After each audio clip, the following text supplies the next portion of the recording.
அனைத்து மாணவ செல்வங்களுக்கும் அன்பின் பணிவு. அஸ்ஸலாமு அலைக்கும். வணக்கம். காப்போத்த சாதாரண தர பரீட்சையிலே 2025 ஆண்டு வந்த இறுதி பரீட்சையிலே 4ஆம் வினாவாகிய கனவளவு சம்பந்தமான வினாவினை இன்றைய நாளிலே பார்க்க இருக்கின்றோம். அதாவது உருவில் காட்டப்பட்டுள்ள அளவீடுகளை கொண்ட குறுக்குவெட்டு ஒரு செங்கோண முக்கோணியாக உள்ள ஒரு செவ்வரிய உலோக குற்றியின் உயரம் h சென்டிமீட்டர் ஆகும். அவ்வுலோக குற்றியை உருக்கி உலோகம் வீணாகாதவாறு 12 ஒத்த திண்ம கோளங்கள் செய்யப்படுகின்றன. ஒரு கோளத்தினுடைய ஆரை 6 சென்டிமீட்டர் எனின் அரியத்தின் உயரம் h பை ஆர் கனத்தின் கீழ் 24 தரப்படுகின்றதென காட்டுக.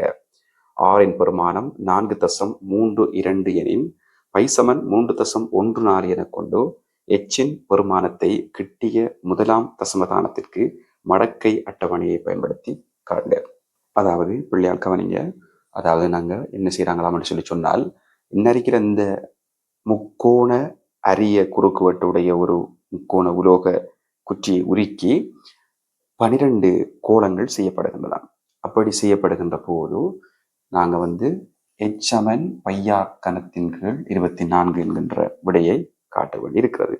ரைட், அதை எப்படி காணலாம்னு சொன்னால் பிள்ளையால், முதலாவது தரப்பட்ட ஒரு தரவை நாங்கள் அந்த சமன்பாட்டை உருவாக்குவதன் மூலமாக அணுக வேண்டி இருக்கிறது. பார்ப்போம்.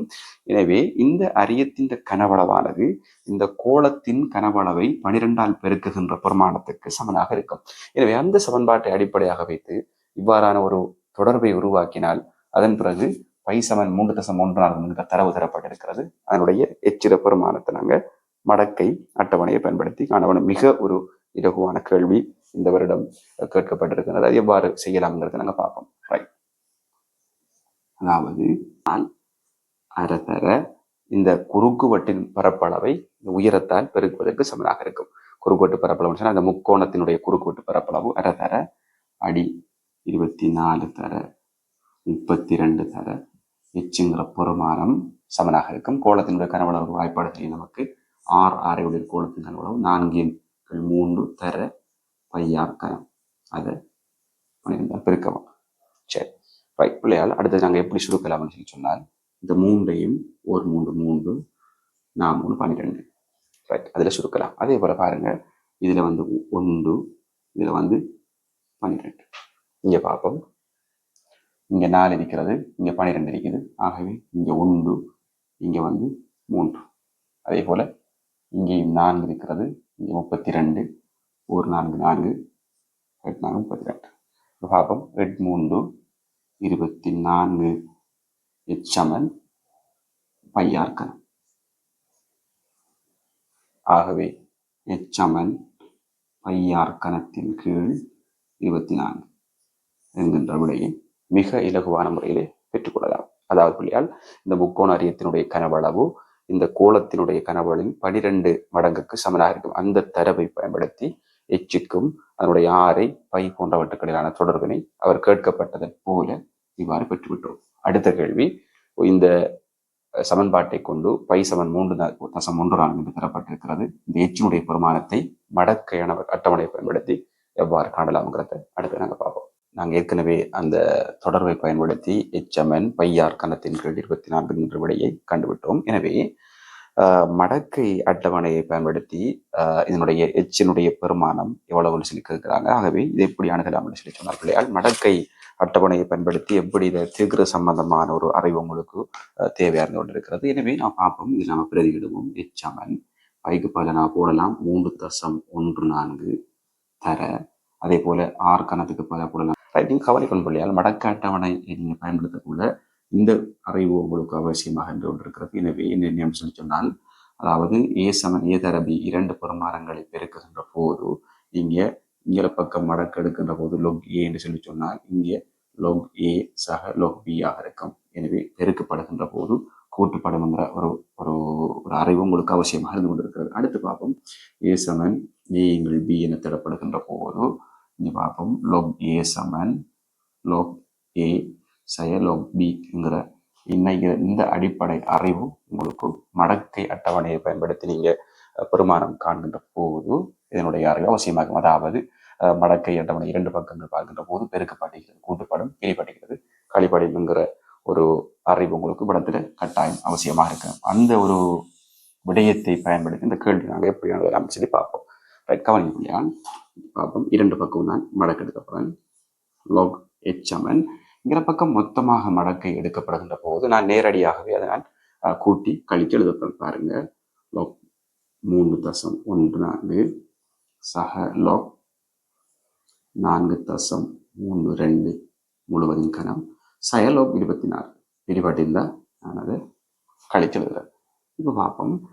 இவ்வளவு பிள்ளையால் உங்களுக்கு மடக்கை அட்டவணை எப்படி பார்க்குறங்கிற படியும் உங்களுக்கு அவசியமாக தேவைப்படும். இப்போ லாக் 3.14 நீங்கள் மடக்கை அட்டவணை பார்க்கின்ற போது நீங்கள் நிரல்ல 31 நிறையில 4 பெருமானத்தை நீங்கள் மடக்கை அட்டவணையில் பார்க்கின்ற போது உங்களுக்கு பெறப்படுகின்ற பெருமானம் 49.69 இருக்கும்.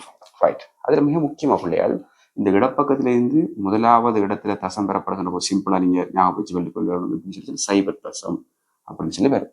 இதுல ஒரு விடயம் பிள்ளையால் உங்களுக்கு பார்ப்போம். 31.4 பெருமானத்துக்கு நீங்க மடக்க காண்கின்ற போது 49.69 அதே பெருமானம் பெறப்படும். ஆனால் இங்கே எத்தனை பெருமானம் சொல்லி சொன்னால் 1 தசம் அப்படின்னு சொல்லி வரும். ஏனென்றால் இந்த இடத்திலிருந்து இந்த இடத்துக்கு வரது நீங்க 1 தசமதானம் இடப்பக்கம் நோக்கி நகர்த்தப்படும். இந்த விடயம் உங்களுக்கு அவசியமாக ஒரு எக்ஸாம்பிள் நான் உதாரணத்தை சொல்றேன். 314 நீங்க காண்பீர்கள் சொல்லி சொன்னால் அதுக்கு எப்படி வரப்போகுது 49.69 பெருமானம் அதே மாதிரி வரும். ஆனால் இந்த இரண்டாவது இடம் 2 தசம் பின்னோக்கி நகர்த்தப்பட வேண்டும். எனவே இங்கே வரப்போது எப்படி 2 தசம் பெருமானம் பெறப்படும். இங்கே அந்த நகர்த்தல் இங்கே நடைபெறாது. எனவே சைபர் தசம்ங்கிற விஷயம் பெறப்படும்ங்கிற விடயத்தை நான் உங்களுக்கு மேலதிகமாக இவ்விடத்தில் ஞாபகப்படுத்திக் கொண்டு சொல்றேன். ரைட், அடுத்த விடயம் பாவம். சக 3 தர 4.32 நீங்க மடக்க பார்த்தீங்கன்னு சொல்லி சொன்னால் சைபர் தசம் 63.55 பிரமாணம் பெறப்படும். நீங்க இதை மடக்க அட்டவணையை பார்த்து இதை எப்படி செய்யலாம்ங்கிற பார்த்து கொள்ளுங்க பிள்ளையால். அடுத்தது சய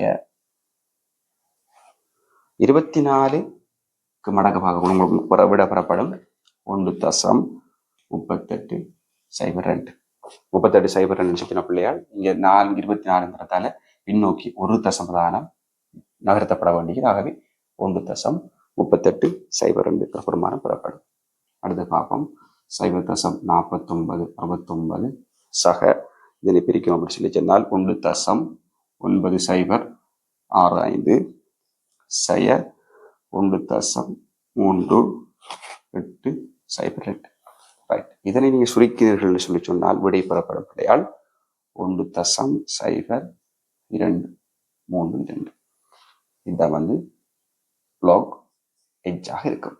இவ்விடத்தில் பிள்ளையால் முரண்மடக்கை பார்க்கின்ற விடயம் உங்களுக்கு கட்டாயம் தெரிஞ்சுக்க வேணும். இது எப்படி இதனை பயன்படுத்தி முரண்மடக்கை பார்ப்பதுங்கிற விடயம்.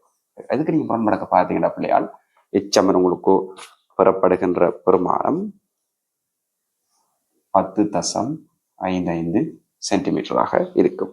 அன்னளவாக எச்சமன் 10.6 சென்டிமீட்டராக இருக்கும். நீங்கள் உங்களுடைய வீட்டில் இருந்து கொண்டு இவ்வாறான கேள்விகளை செய்து பார்த்து இந்த விடைகளை சரி பார்த்து கட்டாயம் செய்து பார்த்து கொள்ள வேண்டும். இது 2025 ஆண்டு பகுதி 2 4வது கேள்வியாக வந்த கனவு சம்பந்தமான கேள்விகள். பிள்ளையால் உங்களுக்கு இந்த கேள்விகள் விளங்கி இருக்கும் நினைக்கின்றேன். இவ்வாறான வினாக்கள் உங்களுடைய நண்பர்களுக்கும் நீங்கள் ஷேர் செய்து கொள்ளுங்கள் என்கின்ற விடயத்தை நான் நேரத்திலே உங்களிடம் பகிர்ந்து கொள்கின்றேன்.